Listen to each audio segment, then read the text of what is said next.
Hello and welcome everybody to another World of Warcraft gold farming video.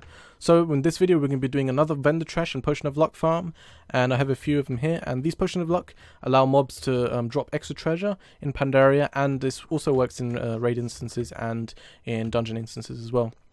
But these plunder treasure have a chance of dropping a few raw gold coins. Well, they always do drop a few raw gold coins, usually about 1 to 5 gold coins, which is nice. They also drop crafting reagents such as ores and cloths, but unfortunately no herbs. That would be very useful if they dropped Golden Lotus, but they don't. And they also drop have a chance of dropping Motes of Harmony, and if you get 10 of these, you can combine them into a Spirit of Harmony, and these sell very well in most auction houses, usually about 50 gold a piece. And on some auction houses like mine, they sometimes go for up to 100 gold each. And they're quite high in demand right now, since I think you need them to unlock Harrison Jones, whatever, one of the followers. I don't know too much about that. But another big part of the farm is going to be just greens. We're going to be getting not only greens from the plunder treasure, but they're going to... lots of mobs here in this raid will drop a bunch of greens, which is nice. And I recommend just vendoring those, as Spirit Dust doesn't sell very well. But, of course, check your auction house beforehand if you are an enchanter. So where are we going to be farming this? We're going to be farming this in the Mogu'shan Vaults raid, and this is a Pandaria raid, and this is located in the Kunlai Summit in the Mogu'shan Terrace, and I do think you need a flying mount to get up here. As far as I can see, maybe you can get that balloon to come up here, but I'm not sure, maybe. So yeah, make sure you have a flying mount. If you don't, you're going to have to find another way of getting up here. You can get friends to summon you, because there's a nice summoning stone here, but that's just a bit too much effort. You can get flying, Pandaria flying from your faction hub anyway. But we're going to be doing this in 25-man normal mode. So the reason we're doing this in 25-man is because there's just basically more mobs in 25-man as opposed to 10-man. And we're going to be doing this on normal mode because I don't think there's an advantage of doing any heroic. It just makes things harder, and normal mode is hard enough as it is. So I do recommend coming here at level 100. I do think you can do this in LFR mode. However, you do need to speak to someone in the Mogu'shan Palace. There's like 3 NPCs. I think 2 of them are for scenarios or something, and 1 of them is for raids. And you click on the first link or whatever, the first option, and that should queue you up for solo LFR. But I do recommend doing this in 25-man just because there's more mobs. Just come back when you have high eye level. So I am about 691 eye level. Well, I wish I was 900 eye level. But I'm in Retribution spec, and I do have mostly proc gear, which does hinder me a bit, so I don't do too much DPS. And you can probably do this faster if you are a pure DPS class, like a mage or a hunter, or I don't know, even a warrior. But definitely you want strong AoE, however it's not necessary. So let me get into the Roots farm, let's get into the instance. So before doing this, you want to make sure you have some Potion of Luck, and you can get those on the auction house. However, they are sometimes overpriced, so you can either make them if you have alchemy yourself, or you can just pay someone to do it for you. They only require 1 Golden Lotus, which is very cheap. But, oh look, someone's buying by illusion dust, that's nice. So the route of this farm is pretty simple. Okay, what I do here is I just start here, and I put my hammer down, and I just AoE. AoE is as hard as you can in the beginning, as I'll show you why in a second. But just AoE these down. They do focus you, so... But yeah, here we go. So most of the time, 2 of these mobs in each pack become frenzied, and this means they put a debuff or a buff on themselves, which decreases area of effect, AoE damage basically by 90%. And so you just want to single target these down as fast as possible. This can be a bit tedious, but if you are a good single target damaging class, like, I don't know, a hunter or a mage or whatever, I guess all classes can do single target. So basically those 2 are down, and I just AoE as much as I can. I just spam Divine Storm, and I use a Hammer of the Righteous, and they just go down simply. It's very easy. I'm not using a Potion of Luck on this one, but I did use it when I was farming this before. So now there is an issue with these mobs here.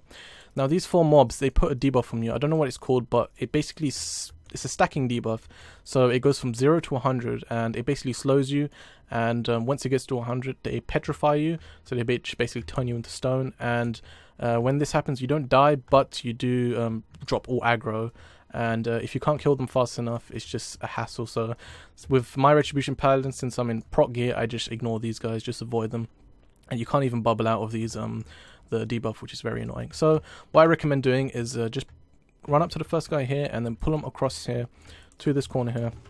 Now just pop your cooldowns here, do as much AoE damage again in the beginning. Try not to go near these guys here.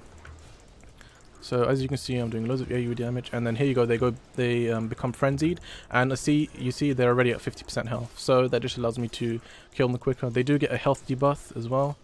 So as you see, it's like 280k, and these one only have like 60k. But yeah, so you want to focus down these guys. It's very simple.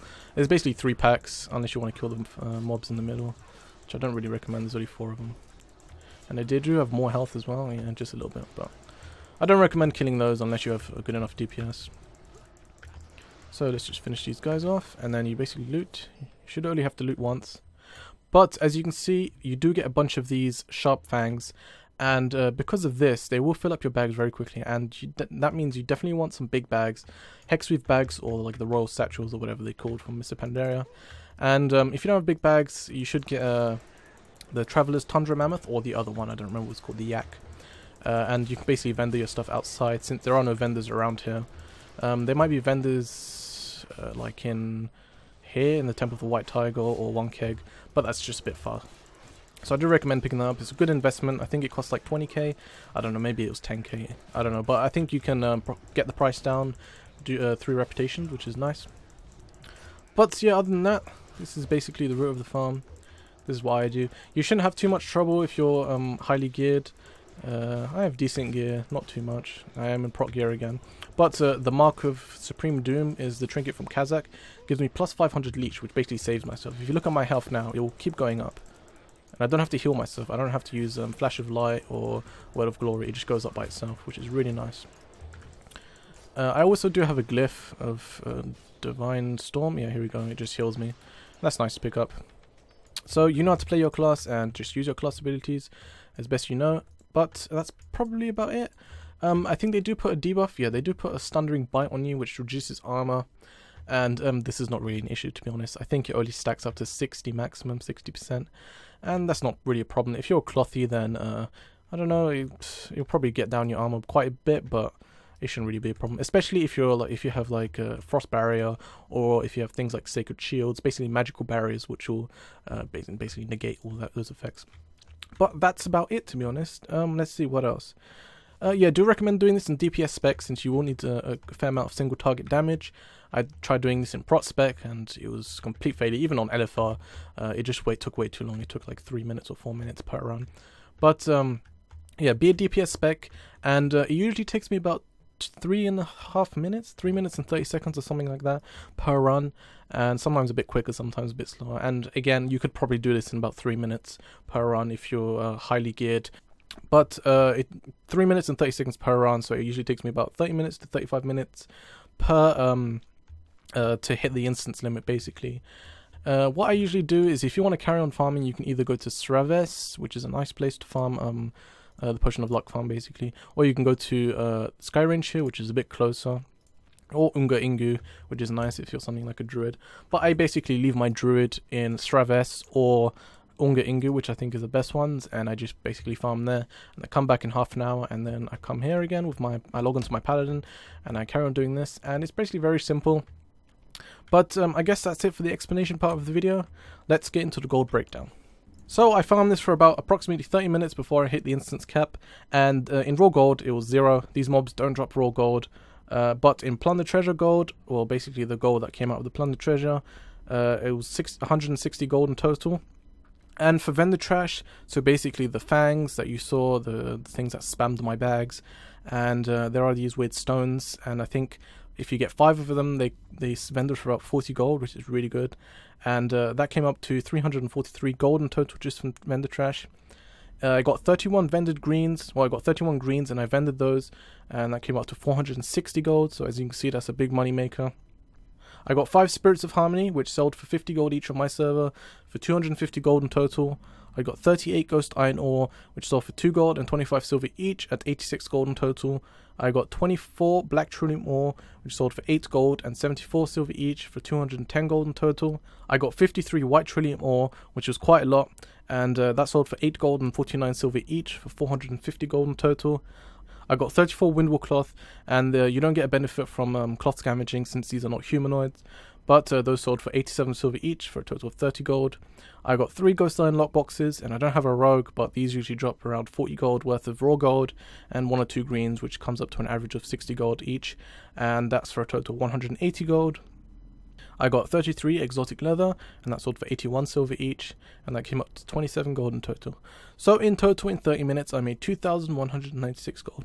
So 2k per 30 minutes is really nice. While you're on downtime, you can just go to Straves or whatever, as I said before, and you can just carry on farming there, and you can come back later. And per hour, you would get 4,392 gold. Now again, you can only do this 10 times an hour, and it usually takes about 30 minutes. But just for reference sake, 4,000 gold an hour is pretty decent. You can compare them to other farms that I've made in the past, and you can just see which one's more efficient. It's basically just an efficiency scale.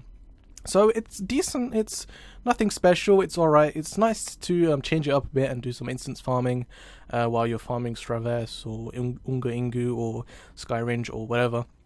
But I guess that's it for this video. Like and favorite if you enjoyed, and subscribe if you want to see more gold guides from me in the future. Also, share this video, it helps quite a lot.